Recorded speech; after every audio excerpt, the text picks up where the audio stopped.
Well, it's been a while since we've done I don't even know if we ever gave it an official term. I guess we'll go ahead and throw out the term a dedication episode. I was watching something a while ago, and I was like, whoa, how have we not done an episode about her? And then I was watching another thing, and I was like, oh, she's in that too. And then I was thinking about it, and I was like, damn, she's in everything. And so we're finally sitting down, and we're dedicating an entire episode. Now, we haven't talked about this before, but now that I've been thinking about it, and we talked about the new Halloween not too long ago. We talked a lot about the new Halloween, and I don't remember if we talked about this on the air or not, but there's kind of this unwritten kind of consensus that Jamie Lee Curtis is the official queen of horror, which I personally don't agree with. Nothing wrong with Halloween, nothing wrong with Jamie Lee Curtis. But when I was doing some looking into the career of the subject of this episode, I, at the very beginning of this episode, am going to label Dee Wallace is the official horror head's queen of horror. She has been in everything for like 40 plus years. It's insane. Yeah, she has. You know, I kind of see her. Yeah, queen would be a good word, because to me, when I think Dee Wallace Stone, and before we go on any further, is it Dee Wallace or Dee Wallace Stone? I believe either is correct, because she was, she is labeled as Dee Wallace in some stuff and Dee Wallace Stone and other stuff. And I don't know if she uses maybe one primarily for acting and then the other one for like some of her other stuff that she does, like her inspirational speaking and authoring. But I believe either is correct. Okay. To me, when I think Dee Wallace Stone, I think she is probably my TV mom. She is like when I think of like a mom, like, in terms of like, what, growing up in the early 80s as a little kid, and pretty much, I mean, I was like going through her filmography and her, everything she's been on, and whether it be motion picture or film or TV or whatever. And all the, like, there's the obvious films that we're going to be discussing, but then there's all these TV shows that she was in. And it's like, my gosh, man, this is like stuff I remember as a little kid watching like nonstop. Like, just like, well, for one, like, Barnaby Jones, like that old detective movie or detective TV show, Heart to Heart, Chips, Taxi, she was in there. I don't know how she's probably not a very, common character, but at the same time, she's in all these, like, as a little kid, I remember these shows always on in the background. And then we go into her filmography and, she's a mom in like pretty much every, like in so many, well, not every, but so many big films that it's like, yeah, like you said, she's all over the place. Right. I mean, when I was a kid, my first real exposure to Dee would have been the mother in E.T., of course. And then a few years later, again, being a kid experience, would have been the mother in Critters. Well, I think she was the mother in Critters anyway. I haven't seen Critters in a while. And then the mother in Cujo, which around that same time. Right. I mean, that wasn't a movie I was watching when I was a little kid, though. Actually, and that's weird, because that was one of those films that I had on.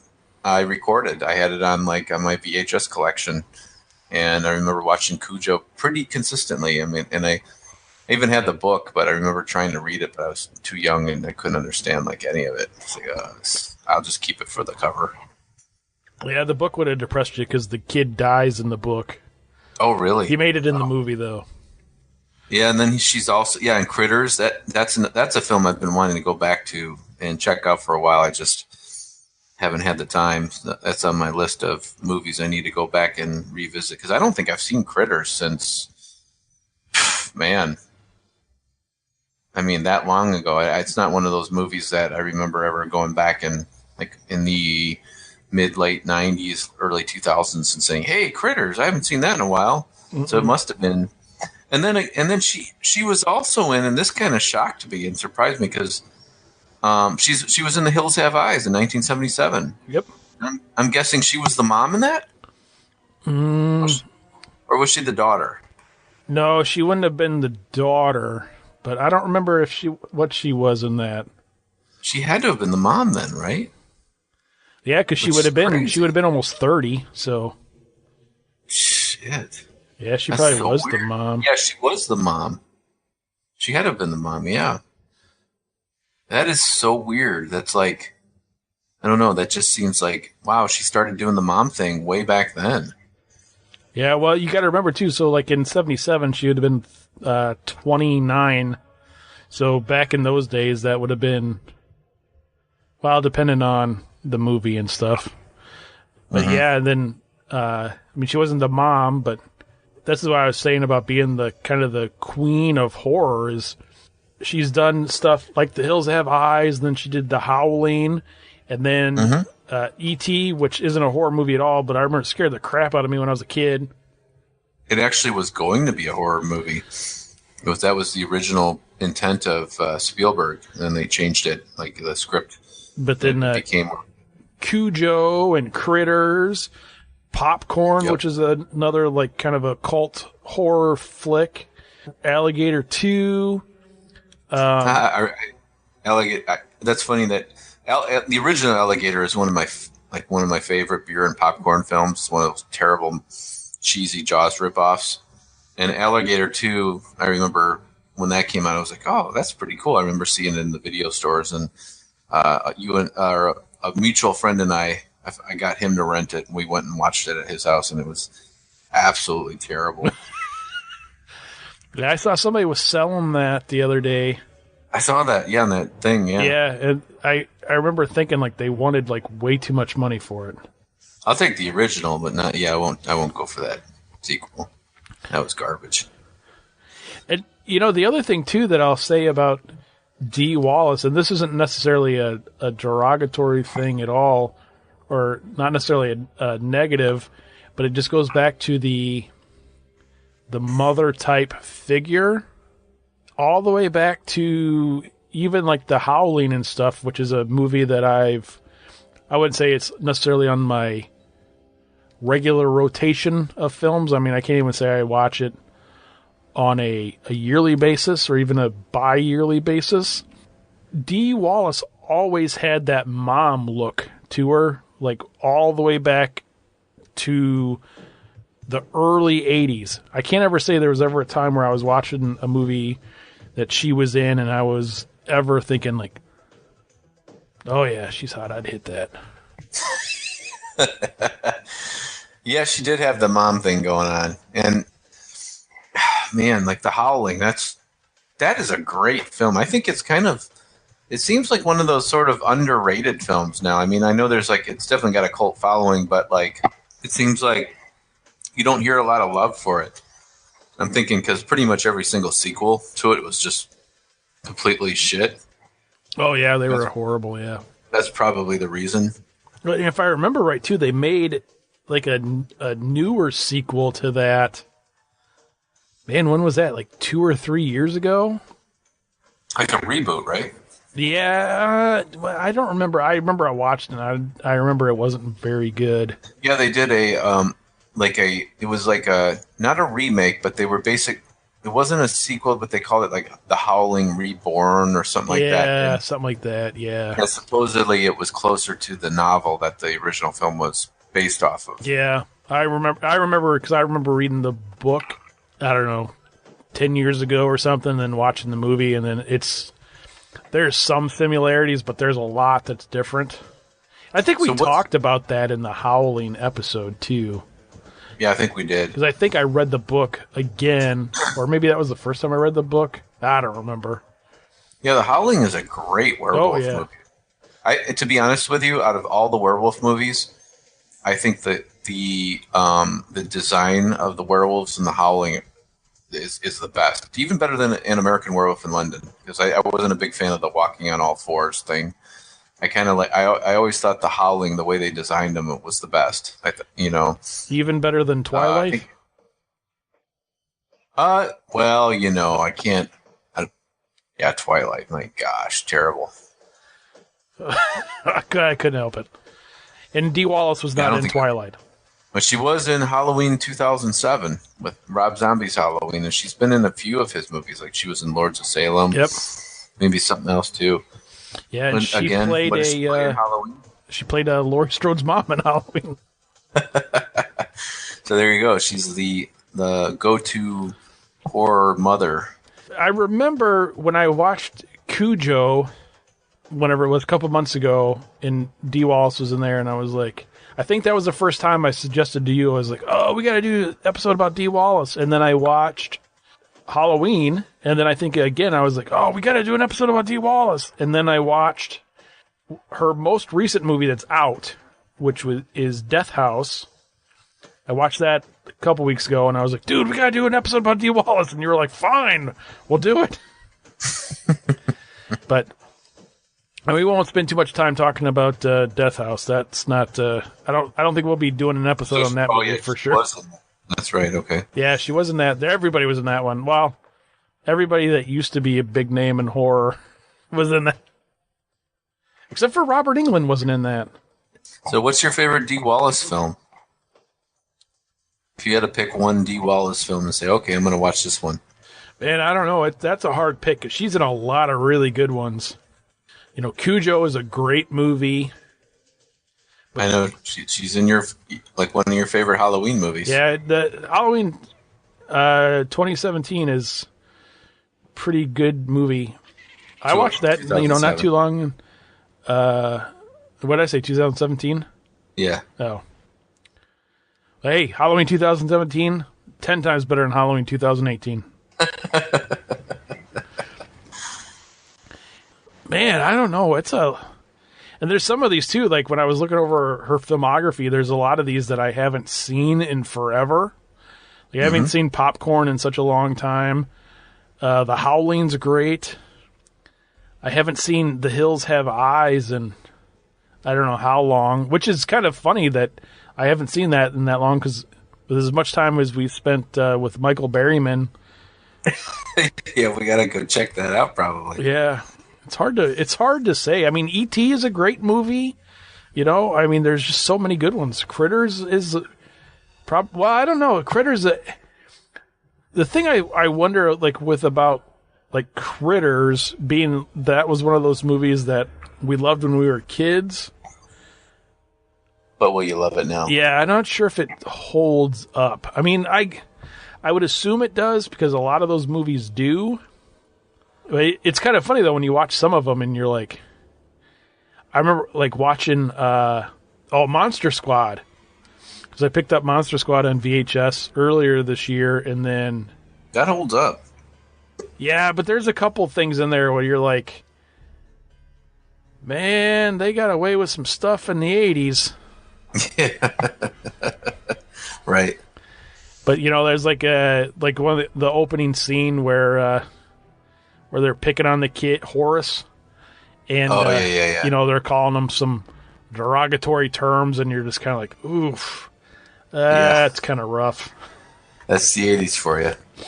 But yeah, I mean, other than that, it holds up pretty good, except for the whole I don't know, it's just one of those things where you're like, man, there's a lot of stuff in there. I can't believe my parents let me watch that when I was a kid. Yeah, different time. But I will say though that you never know with some of these movies. Like I said, I haven't seen I couldn't tell you the last time I saw Critters. I probably was a little kid, and so I wonder if it's one of those things where you throw it on and is the magic still there, or if it's even better than you remember. It's like The Burbs. I'll throw The Burbs out. So The Burbs is a movie that when I was like a kid, I didn't really care for The Burbs at all. Now it's one of those movies. I love The Burbs. It's great. Did we do an episode on The Burbs? don't know that we did. We'll have to put it on the list if we haven't.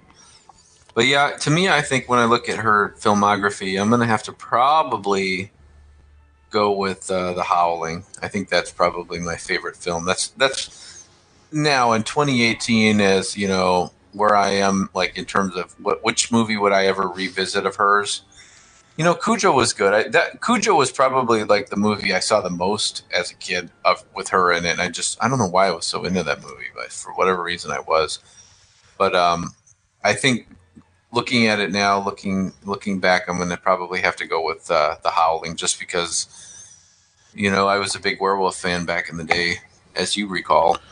And yeah, that's the one at all. That's the one I think, like, if I was to say, okay, what do I need to add to my Blu-ray collection? I would say, and I have said, oh yeah, I got to go get the Scream Factory's The Howling. I haven't picked that up yet, so that's the one. Yeah, Howling is a good movie, that's for sure. You know, what's funny is you think back in those days in our childhood. I don't remember who I was talking. I was talking with somebody. We were talking about.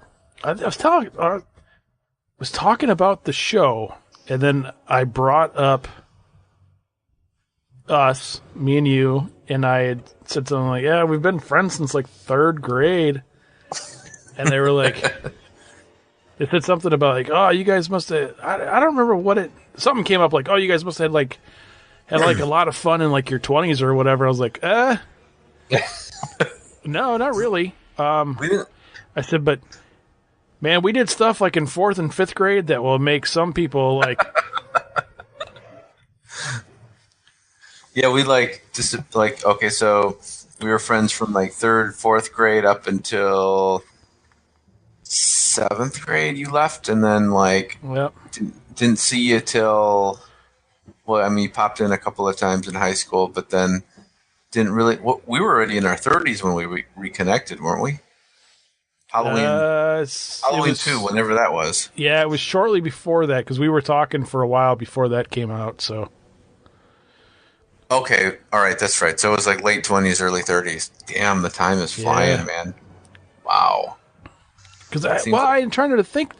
No, we got together before Halloween 2. No, that was the first time we got together. Was it? Yep, we met in Kenosha. And we hung out at the beach for it, and then we went that evening. We went to the theater. Oh, okay. Tinseltown in Kenosha and watched Halloween 2, Halloween 2, 2009. Yeah. It was 9, how many years ago was that? Well, that was only 9 years ago, but we were talking before that, so. Weird. Yeah, because I joined Facebook, I want to say like in 2007. Okay, so we had a couple of years before we started. And I think you found me or I found you like pretty quick. No, I was searching for you for years, man. And you're like one of the most impossible people to find because of your last name. I think, and I remember me and a mutual friend, we used to kind of every once in a while like, "Hey, did you find Shanon?" No. Oh, okay. Well, you know, there's like back then it was like, oh, okay. Well, let's check the yellow page or the white pages, and you know, where do you start? You know what's funny is I probably told you this at one point. I probably end up cutting all this out, but when was it? Was our oldest daughter even born yet? I don't remember. No, she would. They were real little. It was before we moved over by the Madison area. We had looked at houses in Kenosha. I think I told you that once before. So it was like in the early 2000s. It was like 2001, 2002. Really? No, I don't remember that. Yeah, we looked at houses in Kenosha because my wife was actually knew a person that was working at one of the schools, the school that I went to in Kenosha, and there was a position or two positions open, so she kind of had an in, and so she was like, "Oh yeah, I can get a job there," and she like pretty much was like, "Yeah, you can get a job here," and I don't remember what the deciding factor was why we didn't move there compared to moving to. I think it was just because Madison being Madison compared to being Kenosha. And we were kind of like, oh, well, we can both get jobs in Madison, no problem. I think was kind of the thought process behind that. If you would have been like, oh, I'm just going to look and randomly see if he's in the yellow pages today or white pages today, then all of a sudden I would have been there one day. That would be weird.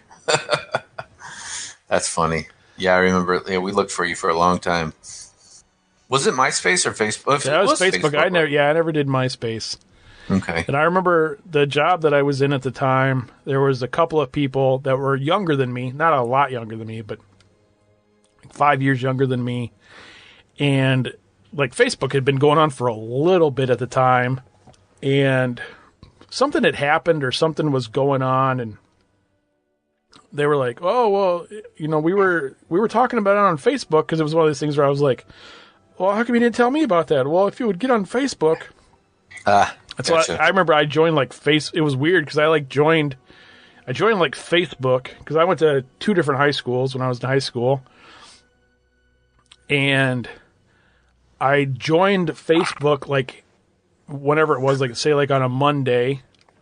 And by like Friday of that week, like all these people from like high school and grade school found me. And it's like one of these things where like one person finds you and then all of a sudden you have 20 other friend requests from other people that, right. You know, and you get all your childhood buddies. Well, it's not even buddies. I remember thinking like at one point, like the one school that I went to, like I didn't like anybody with, and I was friends with like 80 people that I was like graduated with. And I remember one time I said something about something, and there was a bunch of these people like, blah, blah, blah, blah, you know, like kind of griping on me about it. And I was like, man, I didn't even like you in school. And I just went and cleaned them all out. I did mass unfriending thing. Like I was standing in a bar in Madison at a show.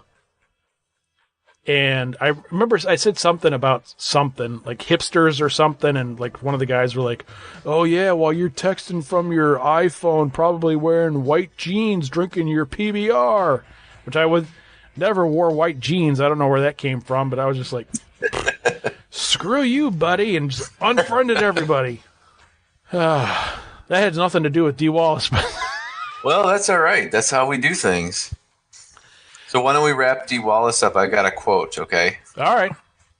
So I'm going to do a quote from Dee Wallace herself, and then we're going to wrap this up because we both came up. What did you say? What your favorite Dee Wallace? I would have to say it's a tie between Cujo and The Howling. Okay. All right. So yeah, and I picked The Howling. So anyhow, this is from Dee Wallace herself. This is a quote. I'm the girl next door who learned how to make life work the hard way. I lived it. Victim to victory. When you find the joy, you have to share it. So there you have it. The mother of horror. The queen of horror. Queen of horror. The one and only Mrs. Dee Wallace Shanon.